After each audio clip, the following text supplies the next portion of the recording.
Here and Now, the program featuring the news and interests of the African American community. Here's your host, Sandra Bookman. Thank you. Still to come on Here and Now, the Iris House celebrates 20 years of serving people living with HIV and AIDS.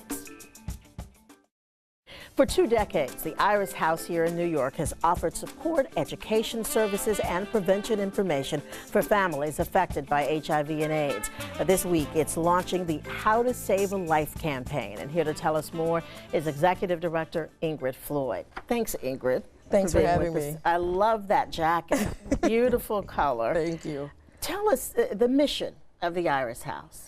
So Iris House was developed in order to provide comprehensive support services for people who are living with HIV, as well as people who are living with other health disparities. And we try to do that using passionate staff who are culturally competent and really dedicated to the work and passionate about what we're doing to help others. And what kinds of services, do you offer? So we provide a range of what we consider comprehensive non-medical, so food and nutrition. We do meals, pantry bags, we do harm reduction counseling, we provide housing, we have a program that does prevention education in the community, HIV testing, which is free, free hepatitis C testing, and free testing for sexually transmitted infections. Now, is there an age range for the people that you serve, or? Our primary populations are ages 13 and up, so our oldest living member is in her 80s, and we've served people as young as 13. We have a teen prevention program that focuses on middle school and high school students, so we range from 13 up to anyone living with HIV. Are you seeing more younger people dealing with HIV and AIDS? Are we talking about people that are dealing with that are affected by the virus, or people that are actually dealing with the virus themselves? A combination of both. So we serve people who are at risk, and we consider, people who are sexually active, people, depending on where you live, you're at risk of HIV. So a lot of the teenagers we are working with, we're trying to help them prevent becoming infected. And a lot of the middle-aged adults we work with are infected already with HIV. Okay, and you're helping them to navigate. Right, and how to deal with it. A lot of people aren't able to deal with the diagnosis. We help them ensure that they are connected to medical care, that you're regularly going to see a doctor, which we know is key in order to having positive health outcomes, that they have all the supportive services that they need to live with HIV. And I would think the emotional ramifications are just really the issue for a lot of people. Which is why we also provide behavioral health counseling. So we have counselors on site that people can come and talk to, as well our own staff and our case managers provide that type of counseling for people who are living with HIV. Now, you are about to start this campaign, How to Save a Life. Tell me about that. We're very, very excited about our new campaign. It was designed by a group of students from Rutgers Business School last summer, and the campaign is focused on awareness around HIV. So letting people who are living with the disease know there are places that you can go, letting people who want to volunteer know that there are places that you can come and volunteer, and those who want to give and contribute know that there's also a place you can do that. As well, we have one part of the campaign that's focused on people who are living with hypertension, diabetes, cardiovascular disease, which we know are other health disparities impacting the same population of people.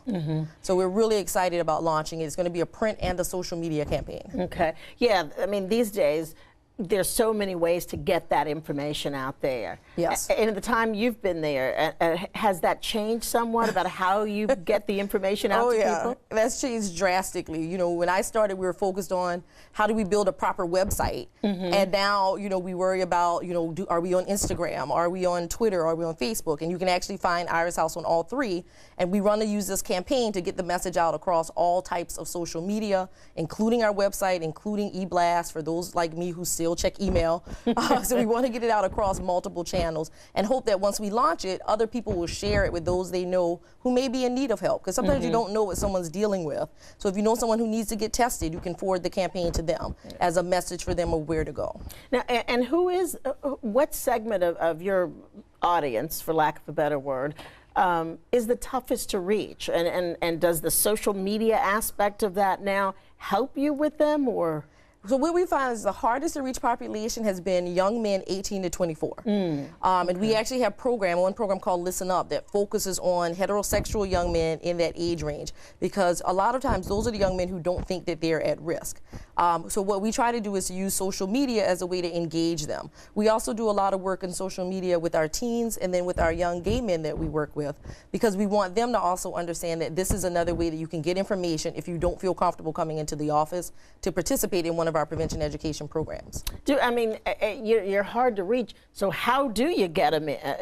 What we try to do is use peers. So what we found is that when we work with people who are in the same age group, it's easier to get them engaged. So I'll use it as an example. We did a program in Irvington, New Jersey.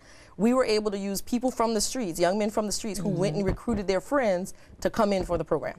So we really find that when people do it together with friends or people they know, they're more likely to finish the program, and they're more likely to absorb the information and be willing to get tested. And how that population in particular, I would think the stigma of even of appearing to listen would be an issue, right. An issue sometimes, I would think. And sometimes it becomes harder because they like to think that they're invincible, and so a part of at that age. So a part of it is talking to them in their language. So when we do our programs for young people, we use people their age to deliver the messages. We talk about things that they know. We talk about songs that they relate to. We talk about role models that, or people they see on stereotypes on television, and how those, help to shape who their role models are. So we really try to use current images, current songs, current movies that they can relate to in order to try to get our message across. Yeah. Now you have the event that's coming up. Yes. And the event is on. So we have two things coming up. One is February 7th, which is for National Black HIV/AIDS Awareness Day, our media luncheon. And then on March 20th is our 20th anniversary celebration at Jenny's Supper Club at Red Rooster. Because 20 years of doing this work, you deserve to pat yourself on the back. Oh, yes. Now, and the luncheon is obviously to introduce this new campaign. Yes. One of your speakers, Demetria Lucas. Yes. Young woman, a Belle of Brooklyn, I think. A Belle in Brooklyn. Yes, and she's in a new Bravo show, too. Yes. Is it Blood, Sweat, and Heels? Blood, I think Sweat, that's and what Heels. it is. She's going to be talking about some of the work that she's doing. I know that she works with does some work for a testing company. How important is it to get that message out to young people and older folks, I suppose, that you should get tested? It's really important. Demetria's been doing a tremendous job of working with OraSure, which is the company that has produced the rapid test and the at-home test. And so it's made it more convenient for people to get tested. So we really want people to understand, as a part of the awareness days, that it's important to know your status, right? We can't always blame things on other people. So you have to know your status. And what we found is, statistically, people who know their status are less likely to transmit HIV to others. So hence another reason why we want people to get tested. We offer free rapid testing at all of our locations. So we encourage people to come in, find out your results, and that way you can better educate your family members, your peers, on how easy it is to know your status. Okay. And before I let you go, I just want to ask you, in the years that you have working, but social media has become a bigger deal. Is it easier to get people to talk about this subject, or do you still at least find some initial resistance? I think the HIV stigma in Hispanic and African American communities still exists. It's still a huge problem. When I start talking to people about it, they're always like, oh my God, here she goes. And if there's still, that stigma that exists, especially with people who are living with HIV, who still are afraid to reveal their own status to their family members. I think it's been easier for people to talk about things like getting tested, but it's still been harder for people who are living with HIV to talk about their status and be open about their status. So one reason why the work at the Iris House continues to be so important. Yes, yes indeed. Thank you so much for being with us, Ingrid. Thank you. And congratulations on your 20-year anniversary. Thank you.